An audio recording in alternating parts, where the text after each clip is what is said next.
დილამ შვიდობის შესრულდა 11 საათი და გაცემა დღის ნიუსრუმი ბრუნდება პირდაპირ ეთერში. მელელა ბაღდავაძე ვარ. ქვეყანაში შექმნილ პოლიტიკურ ვითარებას კი ჩვენთან ერთად დღეს გია ხუხაშვილი შეაფასებს. ქართული ოცნება ამთავრებს საკონსტიტუციო სარჩელზე მუშაობას, რომელთაც ნაციონალური მოძრაობის და მასთან დაკავშირებული პარტიების თუ კონკრეტული პირების პოლიტიკური საქმიანობის აკრძალვას მოითხოვს. სადმე იყვანს ქვეყანას გზა, რომელსაც ადგას მმართველი პარტია. დღეს ამით დავიწყებთ და დავიწყებთ ზუსტად 1 წუთში, იქამდე კი თვალი გადავავლოთ ბოლოს სიახლეებს. ადმინისტრაციულ სამართალდარღვევათა და სისხლის სამართლის კოდექსში რიგი ცვლილებები იგეგმება. შეკრების ან მანიფესტაციის მონაწილის მიერ სახის ნიღბით დაფარვის, სრომსადენიან მომწამლელი ნივთიერების დაფიქსირების, გზის გადაკეტვის ან დროებით კონსტრუქციის მოწყობის პირველივე შემთხვევა 15 დღიან ადმინისტრაციულ პატიმრობას გამოიწვევს. იმ შემთხვევაში თუ სამართალდამრღვევი ორგანიზატორია ადმინისტრაციულ პატიმრობას 20 დღემდე ვადით. საპატრულო პოლიციის დეპარტამენტის კახეთისა და მცხეთა-მთიანეთის მთავარი სამმართველოების, ასევე თბილისის, იმერეთის, რაჭა-ლეჩხუმისა და ქვემო სვანეთის, სამეგრელო ზემო სვანეთის პოლიციის დეპარტამენტების თანამშრომლებმა უკანონო ცეცხლსასროლი იარაღები და საბრძოლო მასალა მოიღეს. დაკავებულია 9 პირი. ბრალდებულების პირადი ავტომობილების და საცხოვრებელი სახლების შრეკის შედეგად ნივთგეცებად ამოიღეს სხვადასხვა სახის ცეცხლსასროლი იარაღი, მათ შორის რევოლვერები, პისტოლეტები, მჭიდები, ორი ხელყუმბარა და 238 საბრძოლო ბაზნა. ახალციხეში საქართველოს სოფლის მეურნეობაში პროფესიული განათლებისა და ტრენინგების სისტემების მოდერნიზების მესამე რეგიონული ფორუმი გაიმართა. ღონისძიება მიზნად ისახავდა სასოფლო-სამეურნეო ცოდნისა და ინოვაციების სისტემის შესახებ ცნობიერების ამაღლებას. ფორუმი შვეიცარიის განვითარების და თანამშრომლობის სააგენტოს და გაეროს განვითარების პროგრამის მხარდაჭერით გაიმართა.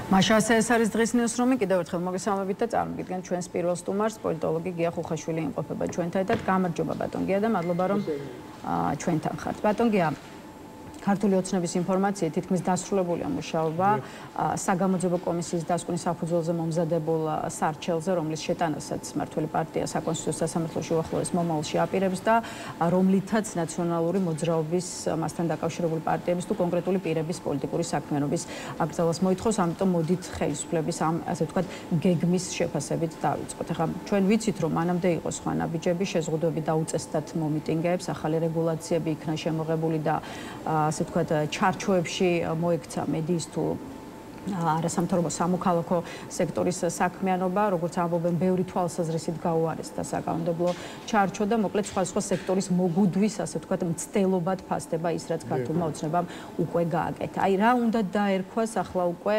წამყვანი პოლიტიკური პარტიების და პოლიტიკური ოპონენტების საკრძალვის ინიციატივას და მათი არა მხოლოდ პოლიტიკურად განადგურების, არამედ ამის იურიდიულად, ასე ვთქვათ, გაფორმების სურვილს. ხო, გეგმა ხელისუფლების ცხადია და ის დიდი ხანია მოქმედებაშია. ამოცანა რა არის, ხო, რომ დამკვიდრდეს ქვეყანაში რუსული ტიპის ეგრეთ წოდებული სუვერენული დემოკრატია. ესე ეძახიან რუსები, მას რეალურად ეს არის ავტორიტარიზმი, ბუნებრივია, რაც გულისხმობს ქვეყანაში გრძელვადიან პერსპექტივაში, ხო, ერთი დომინანტური მმართველი ძალის და მისი სატელიტი ოპოზიციის, ესე რომ ვთქვათ, მმართველობას, ხო? აი, ეს არის მიზანი. ეხლა ამ მიზნის მისაღწევად ბუნებრივია ხელისუფლება დგავს გარკვეულ ნაბიჯებს. წინ მიიწევს ნელ-ნელა და საერთოდ რეჟიმებს ახასიათებთ ერთგვარი პოლიტიკური ბულემია, ხო, ისი ვერ გაჩერდება რეჟიმი, სულ უფრო მეტი ძალაუფლება უნდა წაიღოს, უფრო მეტად უნდა აკონტროლოს სიტუაცია და მისი ესე რომ ვთქვათ იდეალი არის აბსოლუტური ძალაუფლება. სამ ფაზას გადის ეს ყველაფერი, მე ეს არაერთხელ მithქვამს. პირველი ფაზა ეს არის საკუთრივ ავტორიტარული მმართველობის, უნიტარული მმართველობის დამკვიდრება, რაც გულისხმობს იმას, რომ ფაქტობრივად ინსტიტუტები უქმდება ქვეყანაში და ერთი მმართველის ქვეშ, ერთ ვერტიკალშია ყველაფერი განთავსებული, არანაირი ინსტიტუციური ბალანსი აღარ არსებობს და ეს ეტაპი ჩვენ გავლილი გვაქვს დიდი ხანია, ხო, ჩვენთან ხო არ არსებობს, არც პარლამენტი, არც სასამართლო და არც ესე რომ ვთქვათ, სხვა შტოები, ხო, არსებობს ერთი მმართველი, რომელსაც ექვემდებარება პოლიტიზირებული ყველა სახელისუფლებო შტო. მეორე ეტაპი ეს არის უკვე დიქტატურა, რაც გულისხმობს იმას, რომ იწყება უკვე ამ ეტაპზე პოლიტიკური ოპონენტების დევნა, მათი კონტროლი, დევნა სხვადასხვა ტიპის და ჩვენ ესე რომ ვთქვათ, ამ სტადიაში ვართ.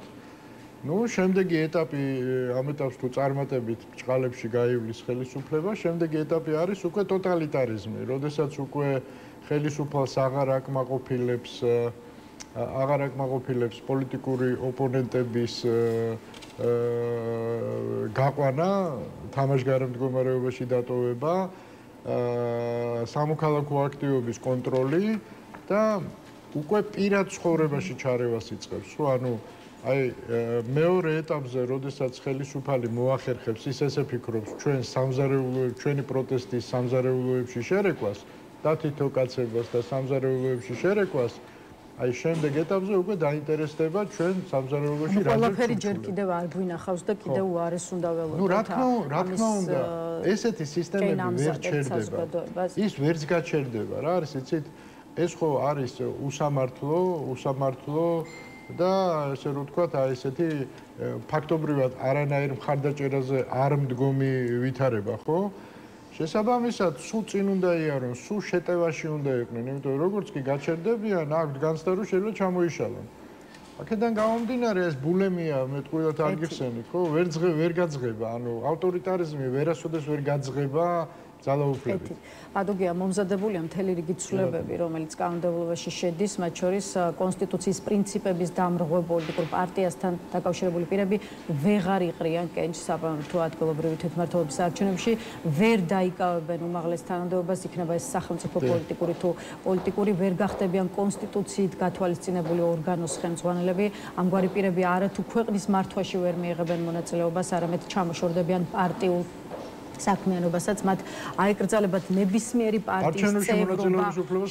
არა, ეკრძალებათ როგორც საპარლამენტო, ისე ადგილობრივ არჩევნებში. ანუ მოქალაქეობას არ თმევენ ფაქტობრივად. შიდა პარტიულ სტრუქტურებში ნებისმიერი თანამდებობის დაკავება ექნებათ აკრძალული. დაუშვებელი იქნება ასეთი პირების მიერ ახალი პარტიის შექმნა, ხოლო კონსტიტუციის დაცვით მოქმედ პარტიებს მოუწევთ თავი შეიკავონ ამგვარ პირებთან რაიმე პოლიტიკურ სამართლებრივ ურთიერთობაში შესვლისგან. მოქმედმა პარტიებმა არ უნდა გააწევრიანონ პოლიტიკურ საქმიანობას ჩამოშორებული პირები მათ რიგებში, არ უნდა წარადგინონ ისინი პარტიულ სიებში, წინააღმდეგ შემთხვევაში მათი რეგისტრაციის გაუქმების საკითხიც დადგება და ასე შემდეგ და ასე შემდეგ. მთელი რიგია, ასე ვთქვათ, ის ცვლილებები, რომელიც გუშინ გააცნო საზოგადოებას საპარლამენტო უმრავლესობის ლიდერმა ირაკლი კირცხალიამ. აი პროცესების როგორ განვითარებას ელოდებით? მას შემდეგ რაც ნაციონალური მოძრაობის და მეტიც როგორც ქართული ოცნება უწოდებს, კოლექტიური ნაციონალური მოძრაობის აკრძალვის დაკანონება მოხდება. აი პოლიტიკა ნაციონალური მოძრაობის გარეშე თუ წარმოგიდგენიათ და თუ წარმოგიდგენიათ, რომ აი ყველა წამყვანი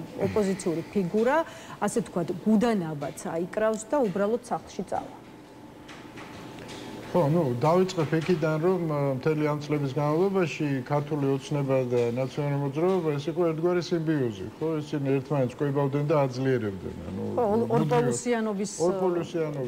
ორპოლუსიანობა იყო და ნაციონალური მოძრაობა ესე რომ ვთქვათ, ყვებავდა ხელისუფლებას და აძლევდა არგუმენტებს, ანუ როდესაც ხელისუფლება ხდებოდა, რომ თვითონ მაინც და მაინც კარგად არ გამოიყურებოდა, ის აქცენტს აკეთებდა თავისზე უარესზე, ახდენდა დემონიზაციას ნაციონალური მოძრაობის და პირადად მიხეილ სააკაშვილის და ამ ტალღაზე აღწევდა პოლიტიკურ შედეგს, ხო?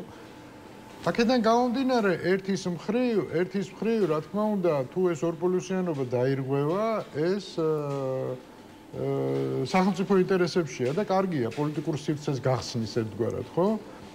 მეორეს მხრივ აკრძალვა პარტიის თან აი ესეთი ფორმით, ხო, რაც თქვენ წაიკითხეთ, ეხლა ნუ წარმოუდგენელი რაღაცაა, აბსოლუტურად, ვინც არ უნდა იყოს, ხო? ეხლა მეც დიდი პრეტენზიები მაქვს ნაციონალურ მოძრაობასთან, მაგრამ ესე იგი, კი ბატონო, შენ შეგიძლია პოლიტიკური ვერდიქტი გამოუტანო პარტიას, მაგრამ ამის სამართლებრივში გადატანა ესეთი აბსურდული ფორმით, ხო, ტრაგიკომიკური ფორმით მე ვიტყოდი, იმიტომ რომ ფორმულირება როგორია, იცით? ამ შემთხვევაში მე დავუსვავ ქართულ ოცნებას კითხვას.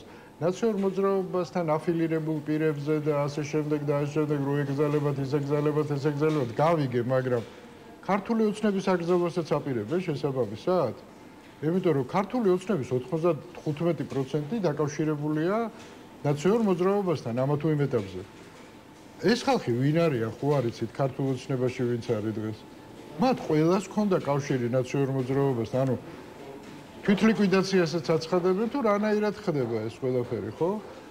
ამიტომ ეხლა დაკავშირებული, აი იგივე ფორმულირება რომ ნაციონალურ მოძრაობა და მასთან კავშირში ყოფი პარტიები. აი რა ტიპის კავშირს გულისხმობენ? ძალიან მაინტერესებს, რომ ერთად ჯდარას. ანუ ნაციონალური მოძრაობის წიაღიდან წამოსული წიაღიდან წამოსული რას პერსონალურად წამოსული კოალიცია ცვლილებისთვის წარმომადგენლები მაგალითად ითვლებიან ნაციონალურ მოძრაობასთან დაკავშირებულ. დიდი ბოდიში მე რომ აი როგორც კი მაგას გააკეთებენ სიას რო გადაუგზავნი მე ქართულ ოცნებაში ნაციონალური მოძრაობიდან წამოსული რამდენი პერსონაა აკრძალავენ ქართულ ოცნებასაც? თქვენ გონიათ უფრო მოკლესია იქნება ვიდრე იმაშია, რა ქვია, საინტერესო კითხვაა სხვათა შორის. კარგი იქნება ამ გრძელსიას გაუგზავნი, მაშინ უნდა აკრძალონ ქართული ოცნებას და დავიშვენებთ ყველა, ხო? ჩვენ პრობლემა გვაქვს ამ სიმბიოზის მთლიანად ქართული ოცნების და ნაციონალური მოძრაობის, ხო? ეს ორი ძალა ესე რომ ვთქვათ, აი სიამის ტყუპები ვით გვანან ერთმანეთს. ქართულ ოცნებას ხო ახალი არაფერი არ მოუგონია, ზუსტად უბრალოდ გაუმჯობესა თავისი მოსაზრებით ბიძინა სისტემა, ბიძინა ძალიან მოწონდა მიშას სისტემა, წაართვა და ეხა აუმჯობესებს რა. ადრე ჯამში აი ქართული ოცნება ამტკიცებს, რომ ამ ცვლილებების და ამ აკრძალვის მიზანია ქართული პოლიტიკის გაჯანსაღება, პოლიტიკური სიტუაციის გაჯანსაღება ქვეყანაში. რამდენად მივიღებთ უფრო მეტად ჯანსაღ პოლიტიკურ გარემოს და პოლიტიკურ სიტუაციას და არ ვიცი, რამდენად უშლის ხელს აი პოლიტიკის სიჯანსაღეს ნაციონალური მოძრაობა და მასთან დაკავშირებული პირები. შეიძლება ვიღაცა უშლის, შეიძლება ვიღაცა არ უშლის, ხო? ეხა ამაზე ლაპარაკი ძალიან შორს წაგვიყვანს. მე არ მომწონს ნაციონალური მოძრაობა, ვამბობ რომ ნაციონალური მოძრაობა რომ არა, აქამდე ეს ხელისუფლება იქნებოდა შეცვლილი. ნაციონალური მოძრაობა ეხმარება ამ ხელისუფლებას ძალაუფლების შენარჩუნებაში. 4 ოქტომბერსაც დაეხმარა მშვენივრად, ეგერ ხო ნახეთ. და აქედან გამომდინარე, კი ბატონო, მე ამას ვფიქრობ, მაგრამ როდესაც სიტუაციის გაჯანსაღებაზე ვლაპარაკობთ, ეს როგორი სიჯანსაღია, ეს საბჭოთა კავშირში რო იყო. იმაზე ლაპარაკობ, ხელისუფლება ამაზე აი ჩიტების ჭიკჭიკი რო ისმის, პოლიტიკა რო კვდება, პოლიტიკა რო აღარ არსებობს, არსებობს ერთპარტიული სისტემა. ამაზე ლაპარაკობენ, იმიტომ რომ დიდი ბოდიში ქართული ოცნება მარტო ნაციონალურ მოძრაობას უტევს, ეხლა სამოქალაქო საზოგადოებას არ უტევს, მედიას არ უტევს და არ ახრჩობს, ხო? ანუ ყველა მიმართულებით მოქმედებენ.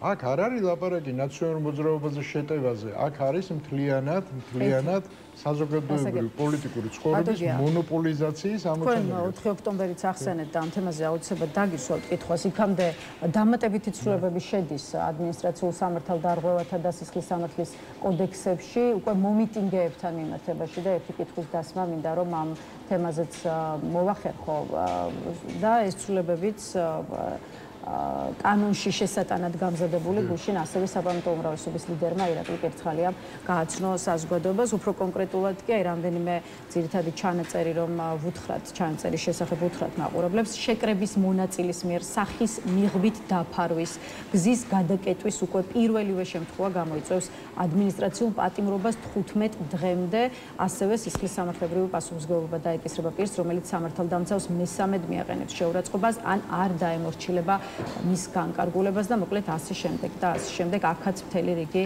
ახალი ნორმაა გამზადებული კანონში შესატანად. აი როგორ ფიქრობთ, რატომ ჩათვალა ქართულმა ოცნებამ რომ მომიტინგეებთან დაკავშირებული რეგულაციების კიდევ უფრო გამკაცრება იყო საჭირო და აქვე კიდევ ერთი შეფასებას რომ ქართულ ოცნებას აშინებს რუსთაველის გამზირი ისე როგორც აშინებენ მომიტინგეები. რამდენად იზიარებთ? ნუ რა არის იცით, აი ეს ხელისუფლებას ეშინია, აი ამ გამოთქმებს მე არ ვიზიარ, რა თქმა უნდა იმათ ეშინიათ, მაგრამ სხვა რამის ეშინიათ, იმის არა ესენი რო ფიქრობენ, რომ ჩვენი ეშინია. რა? ისი ეშინია. იმათ ეშინიათ, აი გლობალური სიტუაცია როგორ განვითარდება, იმიტომ ბევრ ფაქტორს, გარე ფაქტორზეა დამოკიდებული, ხო, ქვეყნის მომავალი და მათი მომავალი პირველ რიგში. მათ ეს იციან მშვენივრად, ამის ეშინიათ, თორე შიგა პოლიტიკაში რა პრობლემას უქმნის ვინმე ერთი ძალიან მაინტერესებს, ხო? რომ გამოდიან ყელმოღერებულები და ჩვენ შევაშინებთ ხელისუფლება. არ ეშინია ბატონო, კატა თაგობანას გეთამაშებიან. კატა თაგობანას გეთამაშებიან 4 ოქტომბერსაც ეს კატა თაგობანა ეთამაშეს და ამათმა აი პირდაპირ ყველი ჩაუდეს იმაში, სათაგურში და პირდაპირ ესე რომ ვთქვათ ამ ყველზე მივიდნენ. სათაგური დაიკეტა. ხო და ეხლა ეს ხალხი რომ გამოდის და ჩვენი ეშინია ხელისუფლებას, ნუ ღრმათ არასერიოზულად გამოიყურება ეს განაცხადები, ხო? მე ვფიქრობ, რომ მე არ მიკვირს ის რაც ხდება. გითხარით, ეს ბულემია ამას გულისხმობს. ხელისუფლება ბუნებრივია სულ უფრო და უფრო მეტ შეზღუდვებზე წავა, ხო? ავტორიტარიზმი რითი განსხვავდება დემოკრატიული სისტემისგან? იმით რომ ის კანონმდებლობა ხალხის ინტერესებში კი არ შემოაქვს, ხო? კანონმდებლობას ირგებს თავის საკუთარ პოლიტიკურ ინტერესზე და მე აპელირებს ამ კანონზე რეპრესიების გატარების მიზნით, ხო? ანუ კანონიერ რეპრესიებს, უკანონო რეპრესიებიდან ნელ-ნელა გადადის როგორ უნდა დაუპირისპირდეს ქართულ ოცნებას ოპოზიციური სპექტრი, ამაზეც მინდა ვისაუბროთ, თუმცა იქამდე 4 ოქტომბრის მოვლენებს დაუთმოთ ცოტა დრო, მით უმეტეს რომ ჩვენ ამ თემაზე საუბრის შესაძლებლობა არ გქონია. ბევრი ფიქრობს რომ ადგილი ქონდა პროვოკაციას, ბევრი ფიქრობს რომ ადგილი ქონდა ღალატს, არის უამრავი კითხვა, თუმცა პასუხების გარეშე ყოველ შემთხვევაში ჯერჯერობით.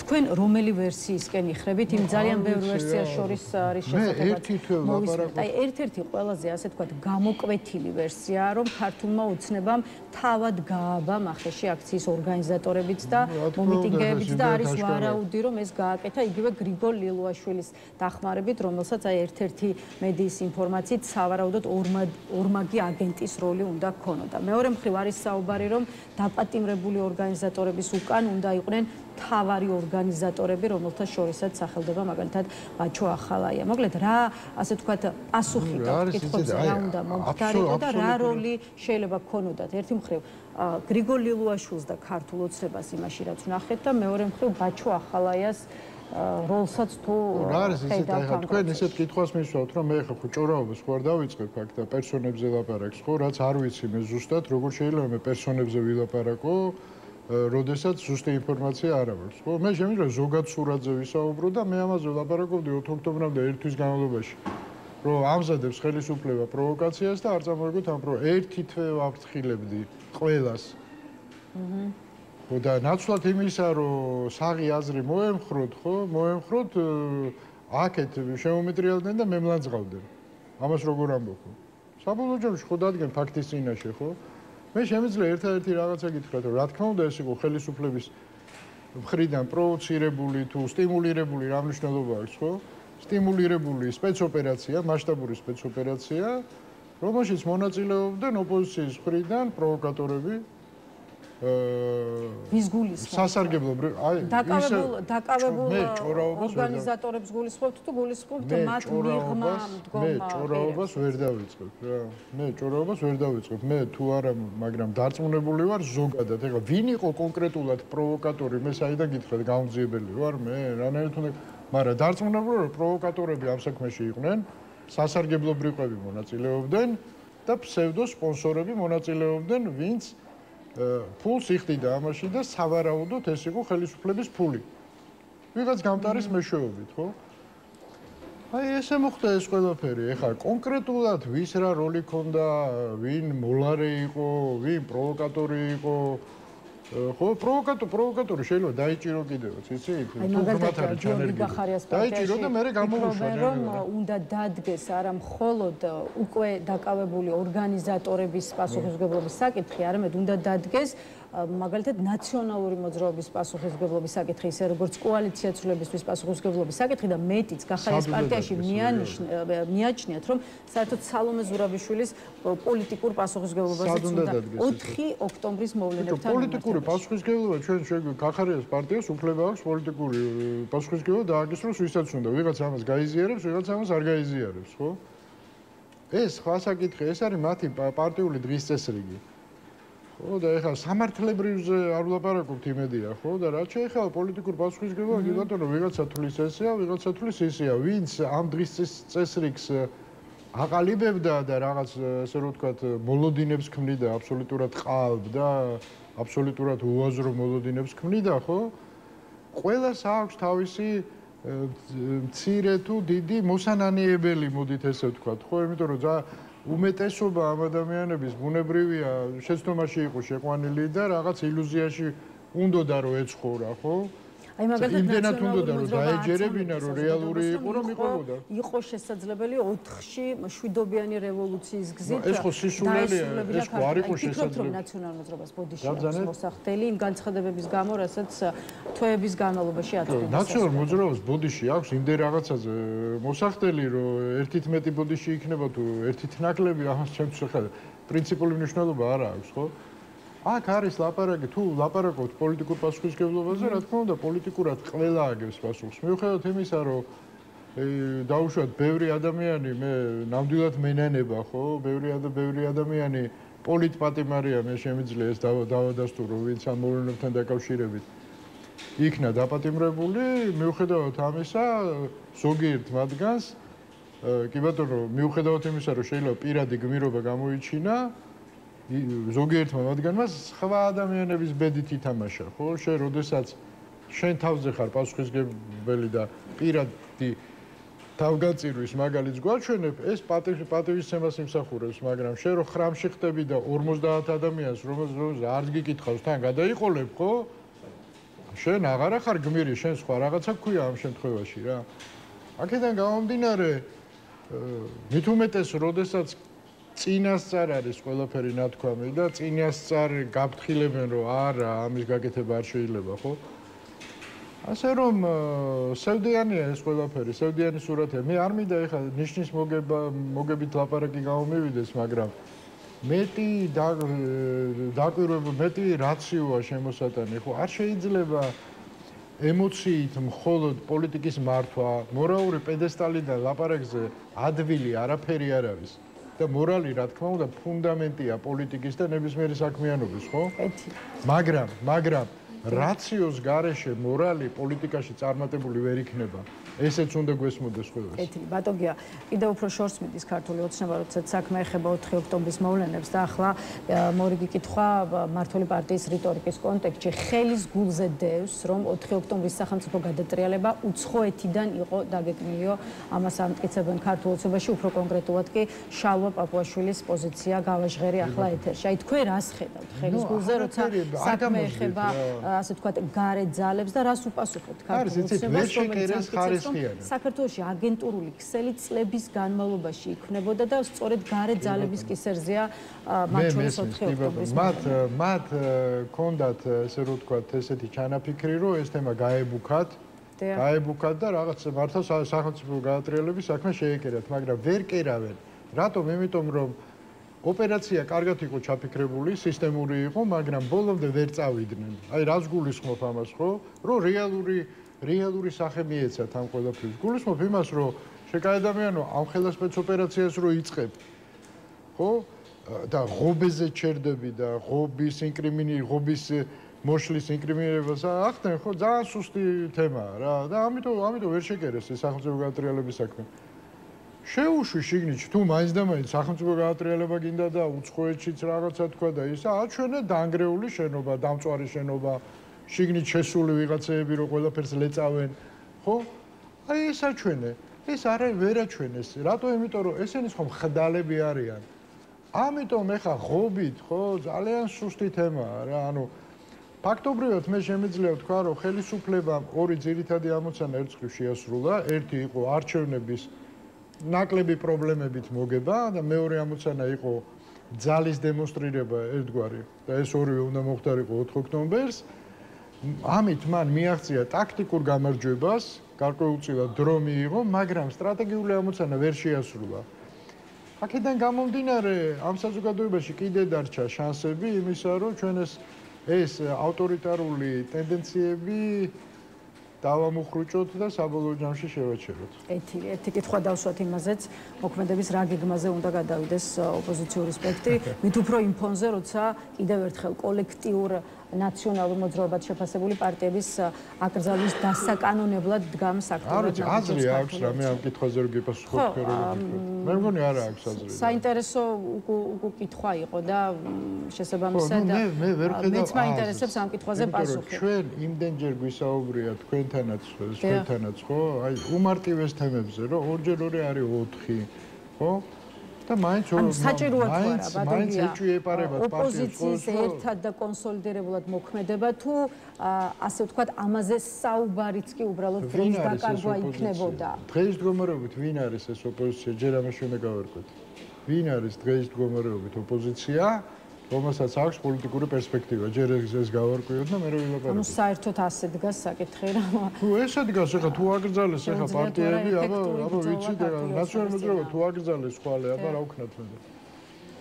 ასე რომ ვის ურჩიოთ? აი რა ურჩიოთ? მით უმეტეს რომ ესე რომ ვთქვათ, მეოთხე სტადიის პაციენტი პოლიტიკოსები ხშირ შემთხვევაში არ აღიარებენ ავადმყოფობას და მკურნალობის არ არიან მზად. ბოლო დღემდე იძახებენ რომ ყველაფერი კარგად ამოქვს. აი ამ სიტუაციაში ვარ, ხო? კი ბატონო თუ ვინეს მაინც და მაინც რჩევა უნდა, კი ბატონო მე მაქვს რა თქმა უნდა მოსაზრებები ისე როგორც დარწმუნებული თქვენს გაქვთ მოსაზრებები. კითხონ და უპასუხებთ რა. მეტი არაფერი. აქედან ეთერიდან ეხა იმათ ველაპარაკოთ და მე იმათმა მაინც თავისები აკეთონ, ხო? მე ამის ნერვები აღარ მაქვს იმათი კითხვის. ისე ბატონია რითხსნით იმ ფაქტს რომ ერთი წელია უწყვეტი ასე ვთქვათ პროტესტი მიდის და ამ ხელა პოლიტიკური პროცესის პირობებში თვითონ საპროტესტო ბირთვიდან ვერ შეიქმნა ახალი პოლიტიკური ძალა, ვერ აღმოცენდა ახალი პოლიტიკური ძალა, რომლის მიმართაც აღარ იქნებოდა ის განწყობა, რაც თქვენ გაქვთ, მეც მაქვს საზოგადოების ძალიან დიდ ნაწილს აქვს დღეს არსებული ოპოზიციური პარტიების ამას. ბევრი მიზეზი აქვს, ჯერ ისევ ხელისუფლება არ უშვებს, ხო? აი ეს ორპოლუსიანობა იყო ძალიან დიდი პრობლემა, რომ ზედაპირზე ამოსვლის საშუალებას არ აძლევს ხელისუფლება. პოტენციურად მისთვის სახიფათო ძალებს, ხო? ისევე როგორც ოპოზიციასაც არ აწყობს ხა არსებობს ხა ნაციონალურ მოძრაობას და ამ ორპოლუსიანობას ინარჩუნებდნენ. ამიტომ ამ ზედაპირზე ამოსვლა საკმაოდ პრობლემატურია. აი მაგალითის მოგიყვანთ გუშინ ვიქტორ ყიფიანმა რაღაცა კომენტარი გააკეთა. ესე რომ ვთქვათ, ამას მოყვა ამბავი, რომ ვიქტორ ყიფიანი პოლიტიკაში მიდის და სახელმწიფო სპიკერებმა გუშინვე დამარხეს მიწაში ჩადეს რა. აი ერთ დღეში რა მოხდა? ძალიან რთულია აქ ზედაპირზე ამოსვლა და არავის ეს არ აწყობს. არა მხოლოდ ხელისუფლებას, არც ოპოზიციას არ აწყობს ახალი მოთამაშეების გამოჩენა. ეს არის პრობლემა. ბატონია, საერთო ჯამში, როცა საქმე ოპოზიციას ეხება, აი დღეს, როდესაც დასრულებულია თვითმმართველობის არჩევნები, როდესაც 4 ოქტომბერს ასევე ვნახეთ ის, რაც ვნახეთ ათონელის სასახლესთან, ცალკეული პარტიის მხრიდან გვესმის განცხადებები, რომ ისინი ბრძოლას ინდივიდუალური გეგმებით და ასე ვთქვათ ხედვით გააგრძელებენ და რომ არ დასხდებიან სხვა ოპოზიციურ ძალებთან, ყველა პარტიას მისი მიზეზი აქვს საამისო. სწორია რა თქმა უნდა. საბოლოო ჯამში ისმის კითხვა, როგორი ალტერნატივა აქვს ქართულ ხალხს. გასაგებია რომ საზოგადოების დიდ ნაწილს შეიძლება არ მოსწონდეს ქართული ოცნება, მაგრამ აი რა ვუქნათ იმ ფაქტს, რომ გეთანხმებით კარგად არც დღევანდელი ოპოზიციური სპექტრი გამოიყურება. ეს ვისი და რისი ბრალია ქართული ოცნების მხოლოდ თუ მიზეზი ამავე დროს თავად ამ პარტიებშიც უნდა პარტიებშიც არის მიზეზი, ხო, იმიტომ რომ ეს პარტიები ვერ ახერხებენ ამ ხარდაჭერის მოპოვებას. ძალაუფლების წყარო ხო ხალხია. პარტია თავისთავად არაფერს არ წარმოადგენს თუ მას არ აქვს ხალხის მხარდაჭერა, ხო ესეა, ხო 200 პარტია ეგრე დარეგისტრირებული და 8 პარტიის სისტემები შევკარითო და იმ 8 პარტიიდან პულსი ესინჯებოდა 2-ს თუ 3-ს, ხო? და განსაკუთრებით რომ ვინც ხმაურობს ეხლა და ყველაზე დიდი დემოკრატია რო გამოვიდა თავის დროზე, ესე რომ ვთქვათ, ნაციონალურ მოძრაობის ყველა საზღვრობაში რომ მონაწილეობდნენ ის ხალხი, ხო? ხო, ნულოვანი ესე რომ ხალხის მხარდაჭერით, ისეთი იმას ქარბუქი აქვს დაყენებული მოგრედ, რომ მე ვარ და ჩემი ნაბადიო რა. აი ამ აბსურდში ვცხოვრობთ და რაზე ვლაპარაკობთ? ისე პარტიები ინდივიდუალურად უნდა მოქმედებდნენ. კოალიციები იქნება მხოლოდ საარჩევნოდ. ან პოსტს საარჩევნოთ, ან წინასაარჩევნოთ, ან პოსტს აი იმ საარჩევნოთ. ტიპის ფორმატებმა, როგორცაც ხედავდით გასული თვეების განმავლობაში სალომე ზურაბიშვილის ასე ვთქვათ კარზე, საკუთარი თავი ამოწურა თქვენი აზრით? და რა გააკეთოს, რო ამოწურო, რაღაცა უნდა გააკეთო. არც დაუწყიათ არაფერი. გაერთიანების რაღაცა მცდელობას მაინც ჰქონდა ადგილი. რაც არ არსებობს, იმას ვერ ამოწურავ რა. მადლობა ბატონ გია იმისთვის რომ გვესტუმრეთ და უპასუხეთ ჩვენს კითხვებს. დავიმშვიდობებით გია ხუხაშვილს. ახლა რეკლამა, რეკლამის შემდეგ კიდევ ერთი სტუმარი შემოგვერთება, ასე რომ დაგვერდით.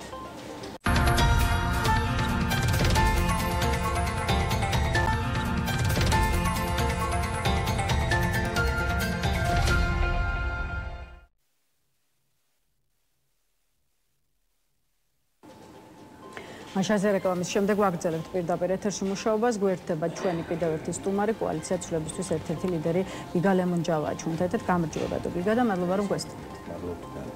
ბატონ გიგა, როგორც ქართულ ოცნებაში ამბობენ, სრულდება, მთავრდება მუშაობა საკონსტიტუციო სარჩელზე, რომელთაც ნაციონალური მოძრაობის და არა მხოლოდ მისი, მასთან დაკავშირებული პარტიების და კონკრეტული პირების პოლიტიკური საქმიანობის აკრძალვა იგეგმება. ასაკრძალ პარტიებს თუ პოლიტიკოსებს შორის კი სახელდებიან მათ შორის თქვენი კოალიციის ლიდერები. მარტივად გითხავთ, რა საქმეთ იმ გზას, რომელსაც ასე ვთქვათ, შეუდგა ქართული ოცნება და აი როგორ ფიქრობთ, რატომ უნდა მართლა პარტიას პოლიტიკური ოპონენტების მაინდა-მაინც იურიდიულ დონეზე აკრძალვა, როცა წამყვანი ოპოზიციონერი ლიდერები ისედაც ციხეში ხავს, ასე ვთქვათ, გამოკეტილი და ამით და ამ გზით ერთგვარად შეძლო კიდეც პოლიტიკური ოპონენტების პოლიტიკურად განეიტრალება. მოგესალმებით, მევესალმები მაყურებელს, მადლობთ მოწვევისთვის. ქართულ ოცნებას არაფერი ეხა არ დაუწყია, ქართული ეს არის რუსული სახელმძღვანელოდან კიდევ ერთი ახალი თავი, რომელიც გასავლელი გვაქვს ჩვენ როგორც პროდასავლურ პოლიტიკურ კლასს და ამ საზოგადოებას მთლიანობაში. ამას ბუნებრივია რომ ჩვენ ველოდით, ოღონდ არავითარი მნიშვნელობა პირადად ჩემთვის არ აქვს, რა გადაწყვეტილებებს მიიღებს ქართული ოცნება, საერთოდ არ მაინტერესებს.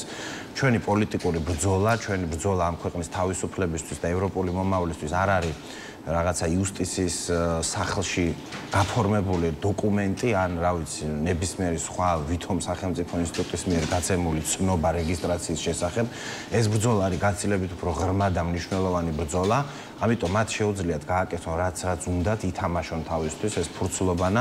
ჩვენ ვაგრძელებთ ბრძოლას ამ ქვეყნის ევროპული მომავლისთვის და თუ რამე შედეგი ექნება ჩვენ აკრძალვას, ეს იქნება გაზრდა ნდობისა საზოგადოებაში იმ პოლიტიკოსების და პოლიტიკური პარტიების მიმართ, რომელსაც ქართული ოცნება აკრძალავს, იმიტომ რომ ხალხი დაინახავს, რომ ეს პოლიტიკური სპექტრი არის მნიშვნელოვანი დაბრკოლება პროდასავლურ სპექტრს გულისხმობ ქართული ოცნებისთვის.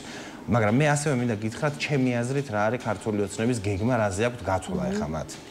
მათ უნდათ რომ მათთვის მიუღებელი პოლიტიკური პარტიები და პოლიტიკოსები, პოლიტიკური ჯგუფები ვითომ აკრძალონ, ანუ მოაშორონ ფორმალურად პოლიტიკურ ველს, მერე შექმნა რამდენიმე ახალი ვითომ პოლიტიკური პარტია და რეჟიმთან უკვე მოთანამშრომლე პოლიტიკური პარტიებით და აი ამ რაღაც ახალი თავის მიერვე შექმნილი პოლიტიკური პარტიების მეშვეობით მერე ჩაატარონ ახალი საარჩევნო სპექტაკლი და ამ გზით გაილეგიტიმურონ თავი. ანუ მათი იდეა რომ ძალადობრივად გაგვიყვანონ ახლა პოლიტიკური ველიდან ის ადამიანები, ის პოლიტიკური ჯგუფები, კოალიციები, პარტიები, რომლებსაც ისინი რეალურ მეტოქეებად აღიქვამენ, ამ ველზე დატოვონ მარტო ის პოლიტიკური პარტიები, რომლებიც მოსწონთ თვითონ და მიაჩნიათ, რომ სისტემურ ოპოზიციად კარგად გამოადგებათ.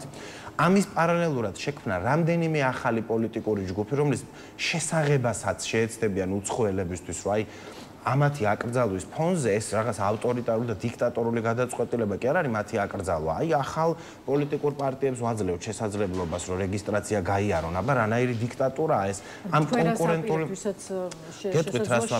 კონკურენტული ავტორიტარიზმის ამ ყველაფერს მიიღებთ როგორც მოცემულობას და ასე ვთქვათ, რიგი პოლიტიკოსი აიბარგება და გაეცლება პოლიტიკას თუ აპირებთ რომ ამ გეგმას ხელი შეუშალოს? ხო, პირველ რიგში, ხო, საზოგადოებას უნდა აუხსნათ ქვეყნის შიგნით და ქვეყნის გარეთ რა არის ივანიშვილის გეგმა ამ პარტიების აკრძალვის პარალელურად და კიდევ ერთხელ ივანიშვილის გეგმაა რომ შექმნას რამდენიმე ახალი პოლიტიკური ჯგუფი, ამ ახალ პოლიტიკურ ჯგუფებს დაუმატოს რეჟიმთან უკვე მოთანამშრომლე პოლიტიკური პარტიები და მერე შესაძლოა ჩაატაროს ახალი საპარლამენტო არჩევნები, რომელშიც რა თქმა უნდა დაიწერს იმ შედეგს, რა შედეგიც უნდა, და ჩვენი ამ ველიდან გაყვანის ფონზე იმედი აქვს, რომ ამას შეასაღებს ლეგიტიმაციის სპექტაკლად, როგორც საზოგადოებას ქვეყნის შიგნით, ასევე საერთაშორისო საზოგადოებას. ეს არის მისი გამიზნულება, მაგრამ ჩვენ მხარეს არიან ადამიანები, რომლებისთვისაც პოლიტიკა რაღაცა კარიერა კი არ არის. შეუძლებელია, რომ ამ ვითარებაში, როდესაც გერქვას ოპოზიციონერი, პროდასავლელი პოლიტიკოსი ნიშნავს, რომ დილით რო სახლიდან გამოდიხარ, სახლში საღამოს დაბრუნდები თუ არა, არიცი, რომელიც დიდწილად ნიშნავს ციხეში აღმოჩენას, ნიშნავს რაღაც ფინანსურ შეზღუდვებს, უამრავ პრობლემას, რომელსაც გიქმნიან. არავისთვის აქეთ მხარეს, ჩვენ მხარეს ეს პროცესი არ არის კარიერული პროცესი. ეს არის ბრძოლა ამ ქვეყნის გარუსების წინააღმდეგ და ამ ქვეყნის ევროპული მომავლისთვის. საქართველოს თითოეული მოქალაქის გექნებათ თუ არა პოლიტიკოსის სტატუსი, გექნებათ თუ არა, გააგრძელებთ ბრძოლას პარტნიორებთან. საქართველოს თითოეული მოქალაქის უკეთესი მომავლისთვის, კეთილდღეობისთვის, სიმშვიდისთვის და სტაბილურობისთვის ამ ქვეყანაში. ივანიშვილი დაგვარქმევს თუ არა პარტიას, ან არ ვიცი, აი მაგალითად მე ამ შემიზღუდავს თუ არა პოლიტიკურ საქმიანობას. საერთოდ ფეხებზე მკიდეს, საერთოდ არ მაინტერესებს ეს ამბავი.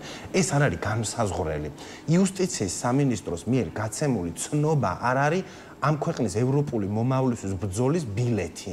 საერთოდ მე-1000 ხარისხოვანია ეს ყველაფერი. პოლიტიკა დგას ხალხზე და ხალხის მხარდაჭერაზე.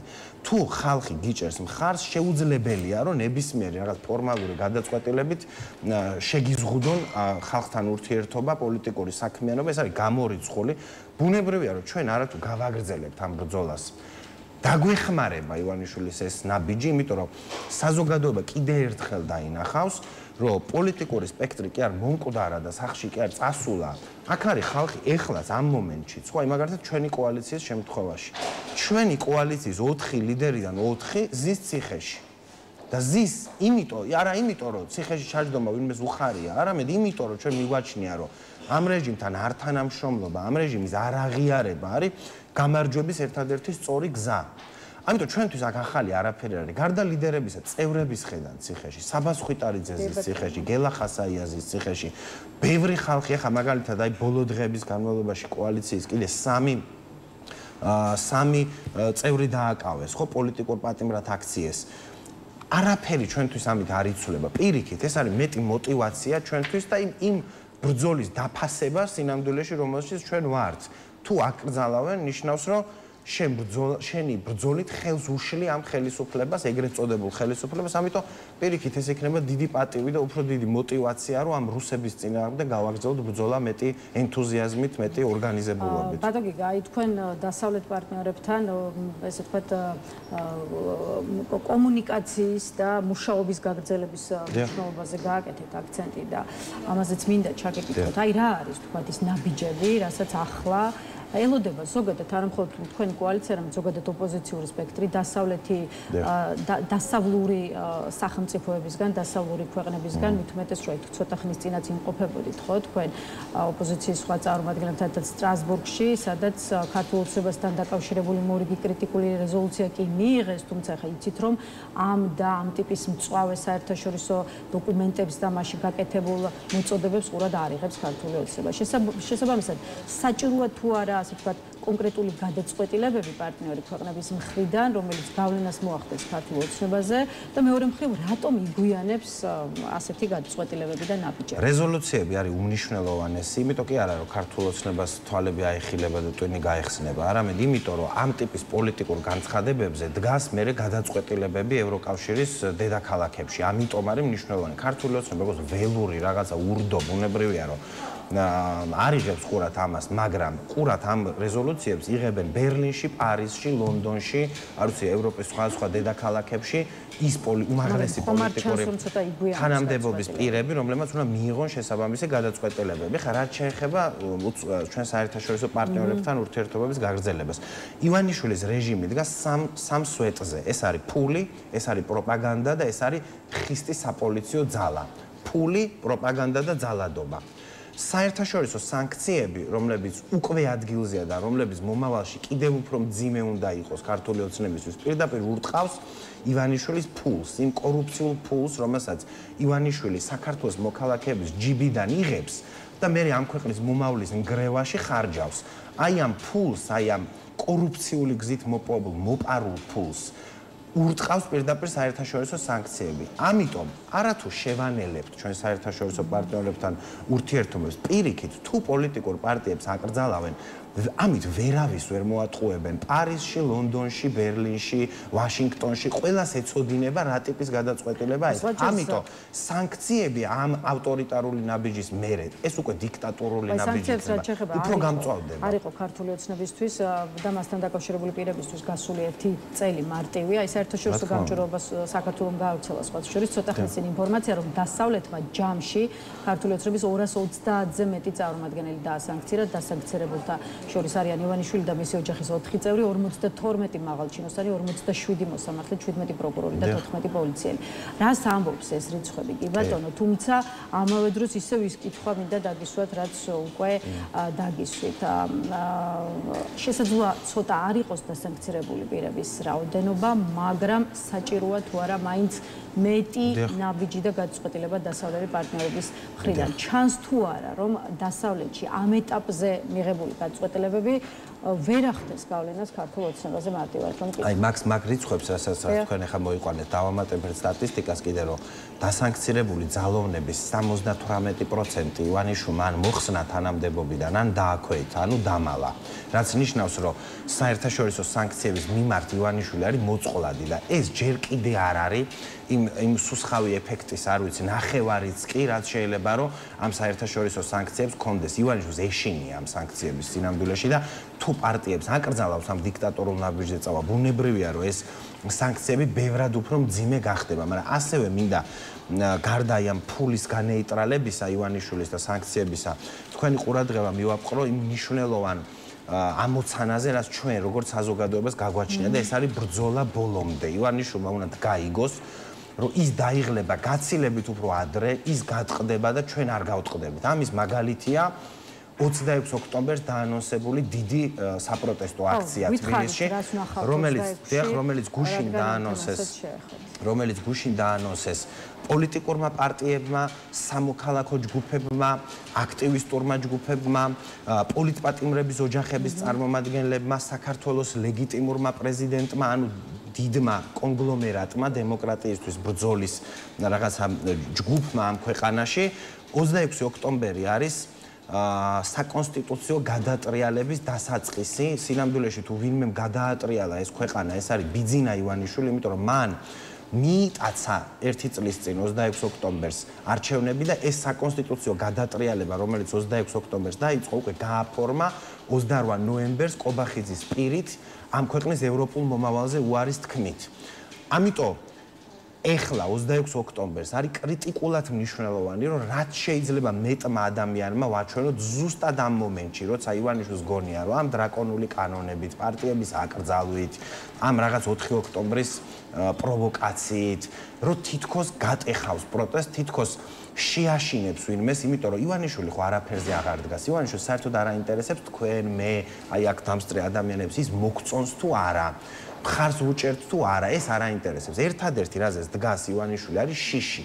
აშინებს საკუთარ გუნდსაც და იმიტომ იჭერს იმ თავისიანებს, რომ სხვები შეაშინოს და ცდილობს, რომ შეაშინოს ჩვენი მხარე თავისუფლებისთვის მებრძოლი ადამიანები. ამიტომ 26 ოქტომბერს ჩვენ ყველამ ერთად უნდა ხმამაღლა განვაცხადოთ, რომ ვინმეს კი არ ეშინია. თუ ვინმეს უნდა ეშინოდეს ამ ქვეყანაში, ეს არის ივანიშვილი, იმიტომ რომ მას აქ ჩადენილი უკვე იმდენი ბოროტმოქმედება, იმდენი სისხლის სამართლის დანაშაული, იმდენი სიბოროტე, რომ თუ ვინმეს უნდა ეშინოდეს, ეს არის თვითონ ბიძინა ივანიშვილი პირადად და არა ჩვენ. და ასევე მინდა გითხრათ ორი ძირითადი მოთხოვნის შესახებ ამ აქციასთან დაკავშირებით. ეს არის ახალი თავისუფალი და სამართლიანი საპარლამენტო არჩევნები, არა უბრალოდ ახალი არჩევნები, არამედ თავისუფალი და სამართლიანი არჩევნები, რომელიც მიღწევის ტექნიკური გზა არის მთავრობის გადადგომა, იმიტომ რომ სხვა საკონსტიტუციო გზა არ არსებობს და მეორე ეს არის პოლიტიკური პატიმრების, პოლიტიკური ტყვეების გათავისუფლება. ეს ორი მოთხოვნა არის ამ დღის მთავარი მოთხოვნა. მართლაც 26 ოქტომბერს ხდება 1 წელი მას შემდეგ, რაც საპარლამენტო არჩევნები ჩატარდა ქვეყანაში და შეიქმნა ასე ვთქვათ პოლიტიკური კრიზისი, რომელიც უფრო და უფრო ღრმავდება სამწუხაროდ. აი ამ ერთი წლის შედეგებიც შევაჯამოთ და ამით თან დასასრულისკენაც წავალთ. როგორ შეიცვალა ჩვენი ქვეყანა ამ ერთ წელიწადში? სად იყო საქართველოს ჯერ კიდევ ერთი წლის წინ და ის სანამდე მოვიდა და რატომ მინდა რომ ამ ეს კითხვა დაგისვათ? აი თვითონ ქართული ოცნება სხვა კვლევაზე და რეიტინგზე დაყრდნობით აცხადებს, რომ მთელი რიგი პარამეტრებით ბევრ ევროპულ და ევროკავშირის წევრ ქვეყანაზე წინ ვართ და ზოგიერთს ვუსწრებთ კიდეც. აი თქვენი შეფასებით რეალურად რა მდგომარეობაში ვართ, როგორც დემოკრატიის ხარისხით, ასევე ზოგადად ქვეყანაში განვითარების ვექტორი? არსებობს ესეთი ძალიან მნიშვნელოვანი ინდექსი, მას ქვია აღმოსავლეთ პარტნიორობის ევროკავშირთან დაახლოების ინდექსი, რომლის მონაცემებიც 8 ძირითად სფეროში ზეპირად მახსოვს და 2015-2020 წლებთან შედარებით, როდესაც საქართველოს ადამიანის უფლებების, კანონის უზენაესობის, პოლიტიკური პლურალიზმის, დემოკრატიის ხარისხის, სხვა ფუნდამენტური სფეროების მიხედვით მინიმუმ პირველ ან მეორე ადგილს იკავებდა და შეგახსენებთ, რომ ამ ქვეყნებში შედიან უკრაინა, მოლდოვა, საქართველო, აზერბაიჯანი, ბელარუსი, ანუ აღმოსავლეთ პარტნიორობის ქვეყნები, ყოფილი აღმოსავლეთ პარტნიორობის ქვეყნები, პირველი და მეორე ადგილიდან ყველა ფუნდამენტურ მიმართულებაში საქართველო დღეს არის ბოლო ადგილებზე ბელარუსთან და აზერბაიჯანთან ერთად. ეს არის ფაქტობრივი მოცემულობა. ფაქტობრივი მოცემულობა ასევე, რომ გასულ წელს 26 ოქტომბერს ივანიშვილს ჰქონდა შანსი, რომ დემოკრატიული გზით მშვიდობიანად წასულიყო ხელისუფლებიდან, იმიტომ რომ ამ ქვეყნის მოსახლეობის აბსოლუტური უმრავლესობა მას მხარს არ უჭერდა. ივანიშვილმა აირჩია ავტორიტარიზმის და დიქტატურის გზა. ამის პასუხად საქართველოს მოქალაქეები 300 დღეზე მეტია უწყვეტად განან ქუჩაში. ეს არის უპრეცედენტო პროტესტი არა მხოლოდ დამოუკიდებელი საქართველოს ისტორიაში, არამედ მსოფლიოში ერთ-ერთი ყველაზე უფრო ხანგრძლივადიანი უწყვეტი პროტესტია. ივანიშვილმა უნდა იცოდეს ერთი რამე, რომ ქართველი ხალხი არ დაიღლება, იმიტომ რომ ჩვენს უკან არ დგას ხელფასები, პრემიები და კორუფციული ფული. ჩვენს უკან დგას ჩვენი ოჯახები, ამ ქვეყნის ევროპული ნორმალური მომავალი, ამ ქვეყნის სუვერენიტეტი და ტერიტორიული მთლიანობა. ამიტომ არ გავწყდებით ჩვენ, გატყდება რეჟიმი 26 ოქტომბერს უნდა ვიყოთ რესპუბლიკის მოედანზე საღამოს 7 საათზე, რაც შეიძლება მეტი. მადლობა ბატონ გიგა, იმისთვის რომ იყავით ჩვენი სტუმარი და უპასუხეთ ჩვენს კითხვებს. გიგა ლემონჯავას კოალიცია ცვლილებისთვის ერთ-ერთი ლიდერს დავამშვიდობებით. დღის ნიუსრუმიც ამით დასრულებულია. ერთმანეთს უკვე ხვალ 11 საათზე შევხვდებით. ნახვამდის.